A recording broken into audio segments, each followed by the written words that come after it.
Alors bonjour à tous, bienvenue dans cette nouvelle émission du point de marché quotidien et hebdomadaire sur l'USD4 ici, donc François Ablé, Frank Belfort, content de vous retrouver à travers cette émission. On commence maintenant la deuxième partie de la semaine, donc nous sommes aujourd'hui le 13 janvier 2020. J'ai pas pu assurer le suivi avec vous la semaine passée parce que j'ai eu un empêchement. Voilà, un empêchement personnel, familial. Donc, j'ai pas pu être là le vendredi et le samedi pour assurer le suivi.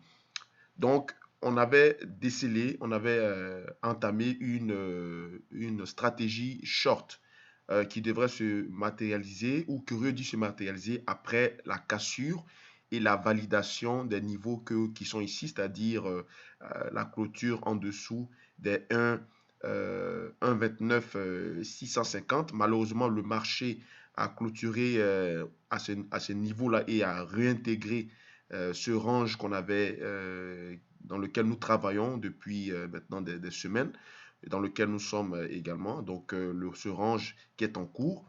Et aujourd'hui encore, nous sommes dans un nouveau range, d'accord, un nouveau range hebdomadaire, donc c'est un range de 2 semaines, donc un range bi-hebdomadaire.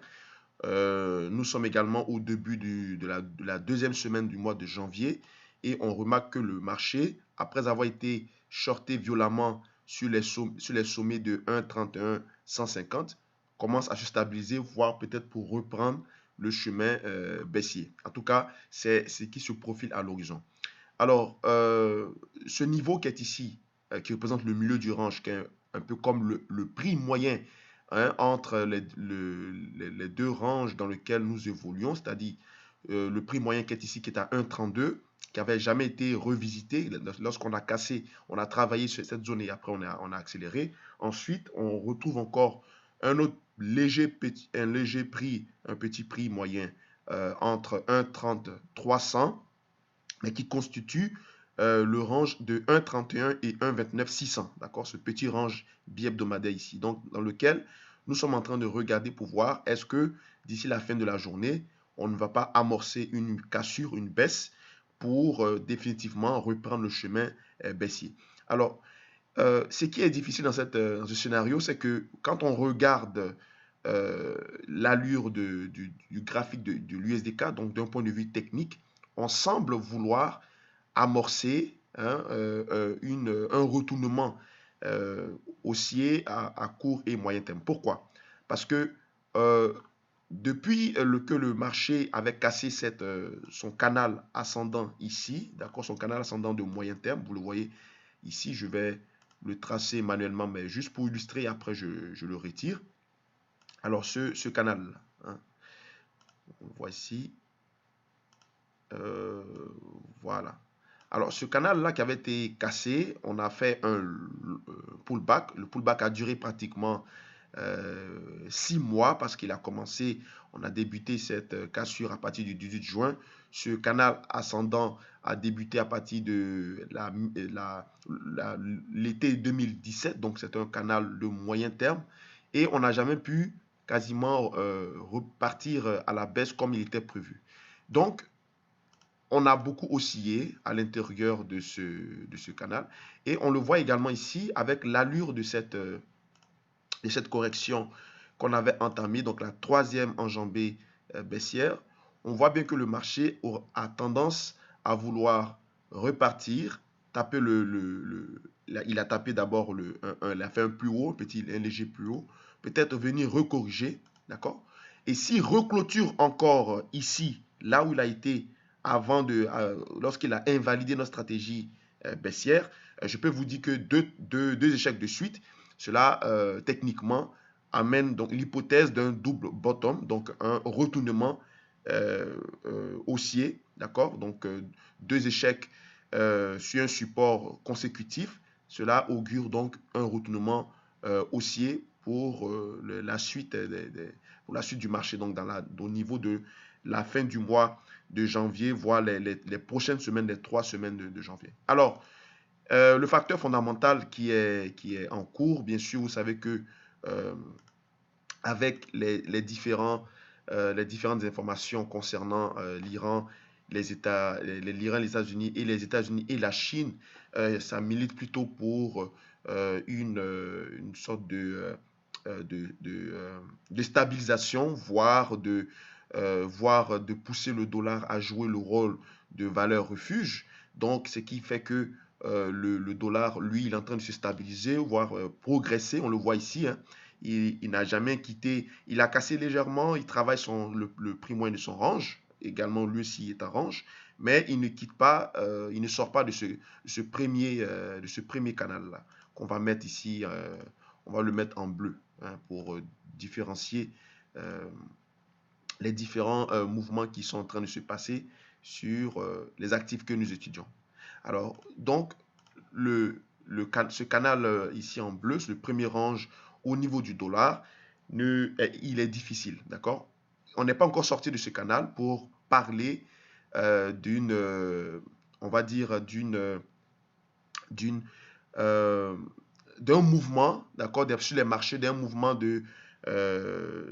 d'appétit pour le risque, d'accord? Parce que quand le dollar est consolide, on a donc une sorte d'appétit pour le risque de façon générale.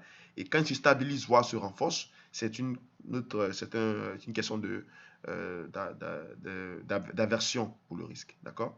Alors, au niveau du pétrole, c'est pareil. Il a légèrement excédé son range dont je vous avais parlé.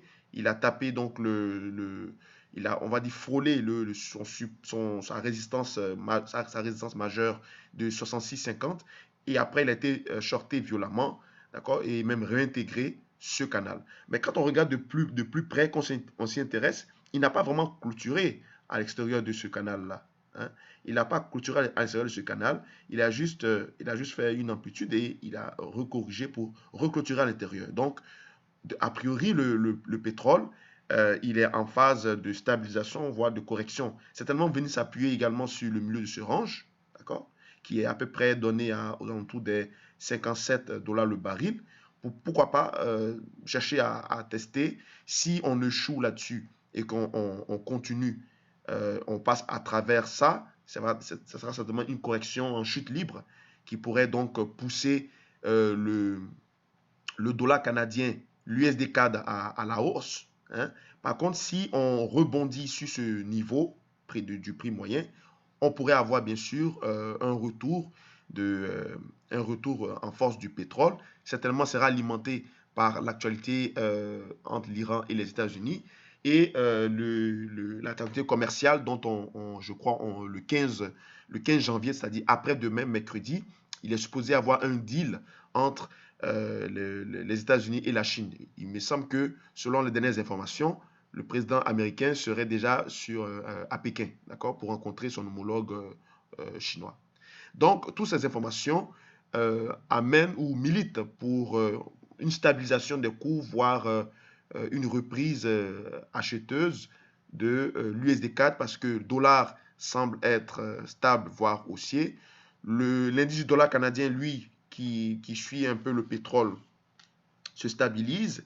On a eu des chiffres pas très terribles au niveau du dollar canadien. Le chiffre de l'emploi était bon, oui, mais au niveau des chiffres du PMI et également de l'inflation euh, mensuelle, donc rythme mensuel, donc l'inflation du mois de décembre, qui est prévue également dans les prochains jours, est attendu à un léger recul. D'accord?